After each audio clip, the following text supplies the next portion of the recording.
Herzlich willkommen, liebe Zuseher, hier auf meinem Kanal. Ich freue mich sehr, dass Sie da sind. Ich sage Ihnen was. Etwas ist faul im Staat der Kynologien. Das können wir so auf Dog Special nicht stehen lassen. Da muss ich etwas dazu sagen, das bin ich mir schuldig und Ihnen auch. Also, bis gleich.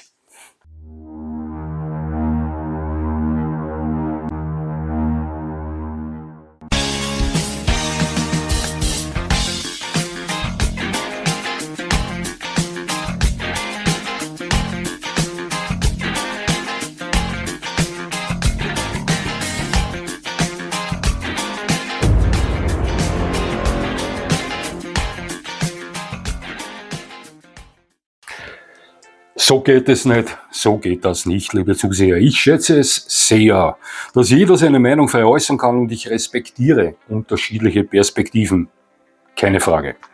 Allerdings liegt mir das Thema Kynologie besonders am Herzen und wenn ich davon überzeugt bin, dass bestimmte Aussagen dem Wohl der Hunde schaden könnten, dann bringe ich Gegenargumente, um die Sache zu schützen. Und das bin ich mir selbst verpflichtet, so sehe ich das. Ich sage Ihnen was. Mittlerweile war ich schon zweimal so knapp davor, den Hut auf Dog Special zu werfen. Nicht, weil es mir keinen Spaß mehr macht, ganz im Gegenteil, es macht mir allerhöchsten Spaß und auch nicht, weil mir die Themen ausgehen. Das stimmt nicht, mein Themenkalender ist voll, glauben Sie mir. Der Grund ist vielmehr dieser, dass ich bei meinen Recherchen immer wieder auf zahlreiche Seiten stoße, die falsche Information zum Hund verbreiten. Das ist der Grund. Ja. Diese teilweise für Hund und Hundehalter fatalen Fehlinformationen nehmen derart an Masse zu, dass ich manchmal an der Sinnhaftigkeit meines Kanals zweifle. Verstehen Sie mich nicht falsch.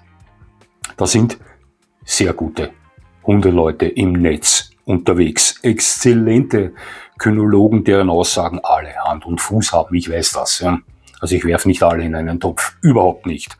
Doch es ist gleichzeitig auch für mich erschreckend zu erkennen, welch irre Reichweite Leute haben, die Ihnen als Hundehalter mit ihren Erkenntnissen und Aussagen viel mehr schaden als helfen. Und diese Leute werden immer mehr und mehr. Und das schmerzt meinem Hundemann-Herzen und deswegen wollte ich schon aufgeben. Ja, um mir die Recherchen im Netz und den damit unweigerlich verbundenen Kontakt mit diesen Personen zu ersparen, denn das schadet meiner Gesundheit. Ist so. Ich persönlich hätte damit nicht vor diesen Menschen kapituliert, denn bevor mich diese Leute kynologisch umdrehen, friert die Hölle zu, glauben Sie mir. Die meisten von denen waren ja noch nicht mal geboren, als ich schon intensiv mit Hunden gearbeitet habe. Dog Special hätte verloren und vielleicht somit auch einige von Ihnen, die meinen Kanal gerne sehen. Das kann schon sein, ja. Aber noch bin ich ja da. Noch schwimme ich gegen diesen Mainstream und versuche Sie und Ihre Hunde vor Schlimmeren zu bewahren. Natürlich wurde auch kürzlich wieder versucht, mich zum Thema vegane Hundeernährung zu erziehen. Das ist nicht das erste Mal geschehen und ich wurde darauf angesprochen, nicht ich habe jemanden darauf angesprochen. Ich bin froh, wenn ich darüber nicht sprechen muss. Und natürlich verlief auch dieses Gespräch wieder genau so, wie ich es schon vorher erwartet habe. Zu Beginn höchst respektvoll und freundlich, zum Ende hin dann mit einem beleidigten Gesprächspartner, der nicht akzeptierte, dass ich nicht seiner Meinung bin. Ist so, ja? Wie kann ich das auch sein, wenn mir hier reingedrückt wird, dass rein pflanzliche Ernährung des Hundes der ursprünglichen Fütterungsart zumindest ebenbürtig ist? Ich habe gefragt, was würde dein Hund dazu sagen, wenn er sprechen könnte? Würde er deine Meinung vertreten oder würde er sich für den Happen Fleisch entscheiden, den ich ihm anbiete? Das habe ich gefragt. Ja. Liebe Zuseher, genau bei diesem Thema geht es nicht um den Hund. In diesen Fällen geht es um das Durchsetzen einer Ideologie, egal ob der Hund will oder nicht. Jeder, der das abstreitet, der lügt. Ist so, denn es ist ja absolut sinnlos, zu behaupten, es geht mir hier um den Hund, wenn ich ihn rein pflanzlich ernähre. Ich wiederhole mich zum letzten Video. Der Hund ist ein 100%iger Carni Omnivore. Das ist er, das kann man nicht wegleugnen, nicht wegdiskutieren, egal wie hysterisch hier reagiert wird. Ja, das ist ein Tier, ein Allesfresser mit starker Tendenz zum Fleischfresser. Rein pflanzliche Ernährung ist nicht artgerecht und grenzt für mich persönlich schon an Tierquälerei gegenüber dem Hund. Das ist meine Meinung, dahinter stehe ich jetzt, dahinter bin ich schon immer gestanden und dahinter werde ich immer stehen. Und für mich ist dieses Thema jetzt für längere Zeit hoffentlich erledigt. Ja. Genetik versus Erziehung. Inmitten dieses Themas tummeln sich die gefährlichsten Hundemeister herum. Hier können sich Menschen, die sich neu in der Hundewelt bewegen, am ehesten und am meisten verkühlen. Der Meinung bin ich. Und da wird ja auch mittlerweile schon alles verleugnet und korrigiert. Ich gebe Ihnen da ein Beispiel, hat jetzt nichts mit Genetik oder Vegan oder solchen Dingen zu tun, aber auch immer wieder eine Sache, die in solchen Szenen, in solchen Foren schwer diskutiert wird oder eine Theorie, die hier vertreten wird. Ja. Der Begriff Rudeltier, ja, wagen Sie es nicht in gewissen Foren, diesen Begriff in Bezug zum Hund zu benutzen, wenn Sie nicht von einem Shitstorm erfasst werden wollen. Ja. Ich gebe Ihnen nur den Tipp, denn sehen wir uns zuerst mal an, was ein Rudeltier überhaupt ist. Was ist ein Rudeltier? Ein Rudeltier ist ein Säugetier, das in einer geschlossenen, individualisierten Gruppe lebt, die oft eine Hierarchie aufweist und aus Familienmitgliedern besteht. Diese Mitglieder kennen sich untereinander, sind nicht beliebig austauschbar und agieren gemeinschaftlich. Ich frage Sie, kommt Ihnen das bekannt vor? Sollte es eigentlich? Das sollte Ihnen bekannt vorkommen, wenn Sie Hundehalter sind. Ja? Natürlich erlebt der Hund diese Gemeinschaft anders, als es der Wolf im Rudel tut oder der Straßenhund, der sich mit anderen zu einer Gruppe zusammengeschlossen hat. Klare Sache. Und trotzdem fühlt sich der Hund in einer geschlossenen, individualisierten Gruppe, die als Gemeinschaft agiert, am wohlsten und ist somit ein Rudeltier. Das können die modernen Hundemeister wissenschaftlich zerpflücken, wie sie wollen. Das ist Fakt und unterm Strich ist er das. Jo. Das leidige Thema Hierarchie, das in solchen Themen, wenn es um Rudeltier geht, ebenfalls immer angesprochen wird. Hierarchie, dieses böse Wort, dieses Monster. Ich frage Sie was, wenn Ihr Hund völlig am Rad dreht, wer hat dann das letzte Wort? Sie? Ja? Gut so. Denn wenn es andersrum wäre, wäre trotzdem eine Hierarchie vorhanden, nur mit vertauschten Rollen, oder? Ja, also Rudeltier, Hierarchie, Geschichte, Ende. Ha! Die Genetik eines Hundes ist nur zu 9% dafür verantwortlich, wie er sich später einmal entwickeln wird. Er formt sich zu dem, was ich aus ihm mache. Ist das so? Das können Sie heute überall im Hundenetz von Leuten lernen, die einen Online-Kurs, Online-Trainerkurs, Hundetrainerkurs da gemacht haben, dort gemacht haben. Ja. Für mich ist das eine der gefährlichsten Informationen, die man an Hundeneulinge weitergeben kann, liebe Zuseher. Hiermit wird für Menschen, die sich noch neu in der Welt der Hunde bewegen, der Blick auf die Welt der Hundehaltung auf fatale Weise verfälscht. Unterm Strich bedeuten solche Aussagen für viele Menschen nichts anderes als: Du kannst dir jeden Hund nehmen, den du willst. Die Genetik trägt nur 9% zu seiner späteren Entwicklung bei. Den Rest formst du dir so, wie du willst. Also alles gut. Ja. Nichts anderes sagt das. Ich möchte hier mit einigen persönlichen Erfahrungen und Interpretationen gegensteuern. Also, wenn dem so ist, liebe Zuseher, wenn das stimmt, dass bestimmte Rasseeigenschaften völlig überbewertet waren, dann könnte ich mir ja als zum Beispiel schwer gehbehinderter Mensch, der in einer kleinen Wohnung lebt, jederzeit zum Beispiel einen Kelpie zulegen, weil mir von diesen Leuten ja versichert wurde, die Genetik spielt nur eine kleine Nebenrolle. Mein Kelpie wird sich also völlig harmonisch neben mir an der Leine gehend an unseren permanent langsamen, vorsichtigen Schritt gewöhnen und ein glücklicher Hund sein. Oder stellen Sie sich vor, Sie lassen sich seit einiger Zeit davon begeistern, wenn sie ihrer Bekanntschaft dabei zusehen, wie die ihrem Border Collie das Frisbee werfen und ihnen dann davon erzählen, welche nette Bekanntschaften während dem Aufenthalt in der Hundefreilaufzone gemacht werden, wo die Hunde sich lustig miteinander spielen, wo sie manchmal harmlos miteinander streiten. Ja. Kurz danach entscheiden sie sich für den Erwerb eines kaukasischen Hofjaka, denn sie wollen das auch alles erleben.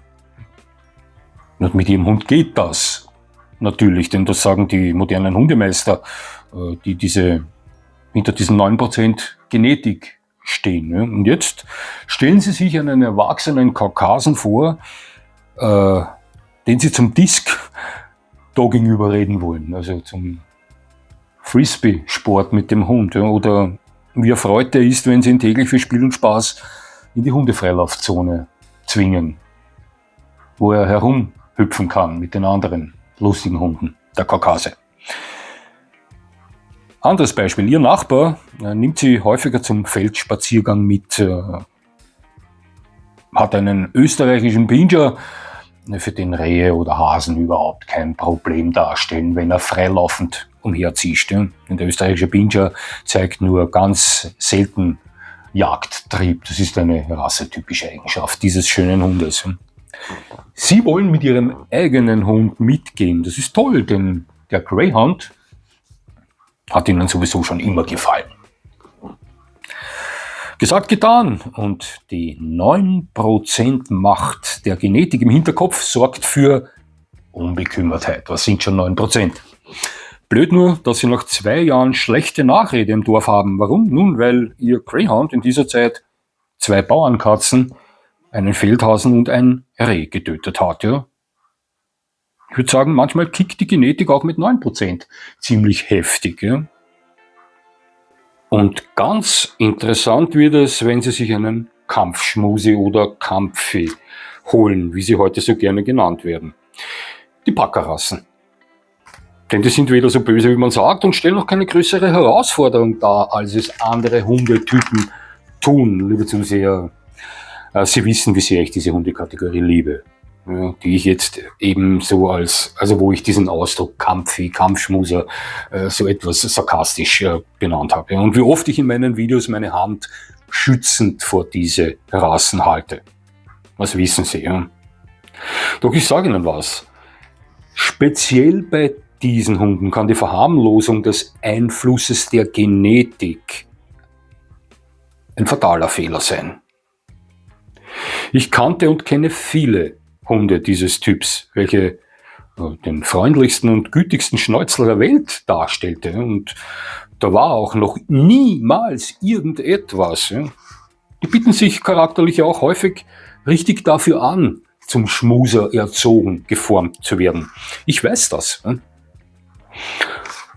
Und trotzdem garantiere ich Ihnen, dass mindestens die Hälfte aller Besitzer von Hunden, welche dieser ganz bestimmten Hundekategorie angehören und die dazu fähig wären, Hunde anderer Kategorie kämpfend zu trennen, nicht über das Wissen und die Power verfügen, ihren voll entschlossenen Kampfi da schnell wieder rauszuholen. Glauben Sie nicht? Nehmen wir als Beispiel einen Presa Canario her. Herrliche Hunderasse. Für die richtigen Leute. Sie können den nettesten und liebsten Presa Canario der Welt besitzen. Es kann immer geschehen, dass sich dieser Hund in einer Situation wiederfindet, in welcher er sich dazu entschließt, aus welchem Grund auch immer, mit einem anderen Hund bis zum bitteren Ende zu kämpfen. Egal wie gut erzogen oder sozialisiert Sie ihn haben. Wenn solch ein Hund in einen Beschädigungskampf geht, dann schlägt seine Genetik voll zu. Und die Art und Weise, wie die Packerrassen in Kämpfe mit tödlicher Absicht oder tödlichem Ernst gehen, ist eine völlig andere, als es zum Beispiel ein deutscher Schäferhund oder ein Labrador tut. Der Presa wird sich früher oder später verbeißen und beginnen heftig und gewaltig zu schütteln. Schreien, Wasserflasche, Schlüssel oder gar reintreten nützt ihnen in solchen Momenten mit solch einem Hund genau null. Glauben Sie mir. Und die so gerne vorgeschlagene Taktik der Würgschlaufe, die einige von Ihnen kennen werden. Nun, wenn Sie sich dann in einer Situation wiederfinden, in welcher Sie diese Schlaufe erst anlegen müssen, dann versuchen Sie mal schnellgehend auf sehr unebenen Untergrund einen Zwirn in ein Nadelöhr einzufädeln. So ungefähr kommt das hin.